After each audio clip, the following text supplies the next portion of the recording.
Muy buenas a todos y bienvenidos a Error de Record. Soy Sergi Castañé y durante esta semana me dedicaré a subir reviews de films que he podido ver en el Festival de Sitges. Serán ligeramente más cortas para subir más seguido los vídeos, pero igual de contundentes. Quiero agradecer antes de nada las invitaciones del ICEC, que la verdad es que me han ayudado, sobre todo a mi cartera, a no suicidarse. Bien, la película que hoy os traigo es The Witch, un film de terror ambientado en la América del siglo XVI y que ha tenido el honor de abrir la edición de este año. La película está dirigida por el debutante Robert Eggers, este señor que veis en la foto, que vino a promocionar la película al festival y que la acompaña su joven protagonista, Anya Taylor-Joy, que junto a un reparto de conocidos por ser secundarios de grandes producciones británicas, han realizado un grandioso film.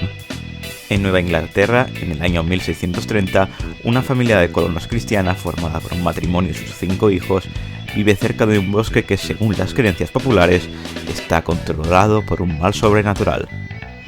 Cuando su hijo recién nacido desaparece y los cultivos no crecen, los miembros de la familia se rebelan los unos contra los otros.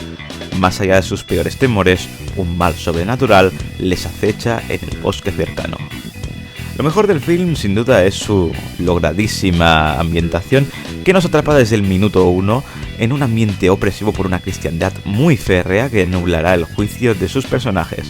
La banda sonora es grandiosa y ayuda y mucho a lograr esa sensación, y mucho ojo a los niños del film porque hacen un papel realmente memorable. Lo peor es que tiene un tempo bastante lento, muy reposado, y sobre todo porque viene además con mucho hype del Festival de Sundance, y esto puede provocar a muchos decepciones, ya que es una gran peli de terror, pero al final, al venir del Festival de Robert Redford, llega con unas críticas algo infladitas, así que recomiendo verla sin ningún tipo de pretensión.